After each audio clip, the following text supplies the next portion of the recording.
11. Battle weary. I am tired. My grieving continues beyond my wildest imagination. Ideals shattered. My family is in the path of destruction. Battle weary. The grieving continues beyond my wildest imaginings. The depth of emotion seems endless. I am grieving the abandonment of self, the loss of ideals, the shattering of my family, the structure within society, the family built with my consent. My creation and my blessing is now being destroyed.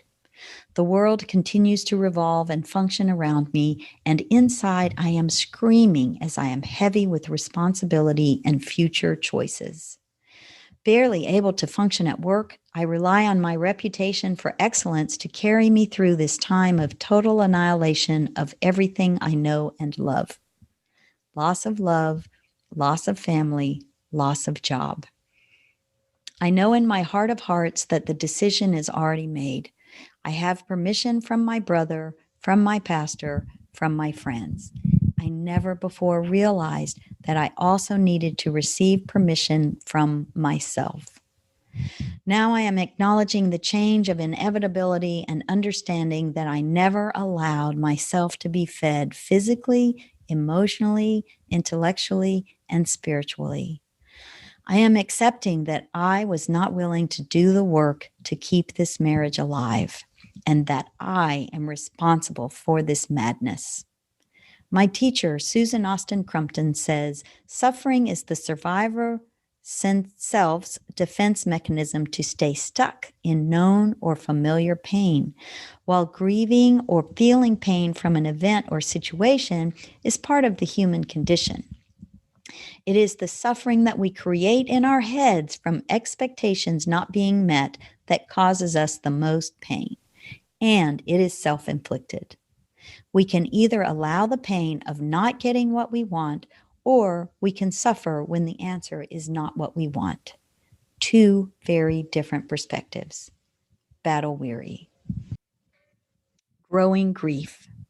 Lying prostrate, naked, pushing the day away. I want to hide and sleep or fly to Fantasyland. Yet obligations, responsibilities kick within and force me to move into the world, taste a smile, and chat at coffee as stomach acids churn, boiling, rolling nausea, fear, uncertainty, and grief grow deep within.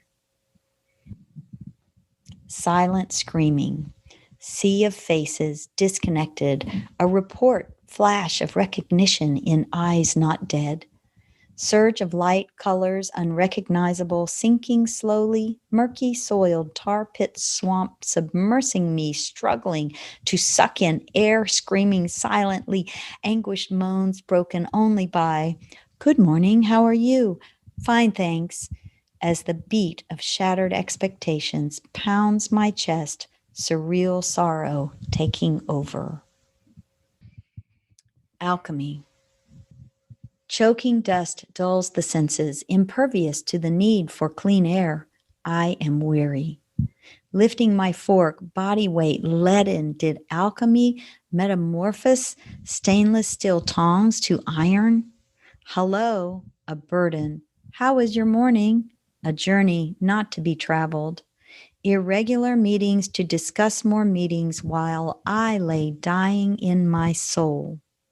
Wrenching muscles, pumping mildly, futilely dying. Heavy heart. To get up is monumental. To speak requires the effort of giants. Let me languish in solitude, disappear from the world. My heart hangs heavy with the pressure of the pending decision, mourning for family, ideals, self. Walking exhausts my limbs. Misery overflows as my eyes shed tears unmercifully in God's house. Carrying suffering years, bearing down on my being. Patterned abuse.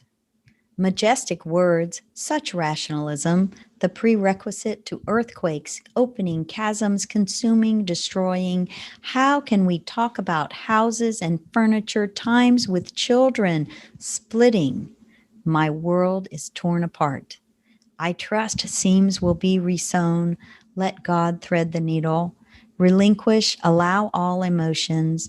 Trust in beginnings and endings. Although my view is cloudy, the journey progresses, marked by God's arms and the years of patterned abuse.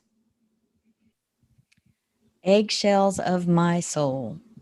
The eggshells of my soul crinkle at your fury, sounds of anguish, palpable rage, expelling endless exposure, escaping from your lips. Whoosh! Like a bird, features back, wings drawn in as I take on all your sorrow. Little did I know it was you speaking for my pain. Blind, I could not feel the me. Cowardly in a corner, shaking, wanting to leave this behind, but it is with me still.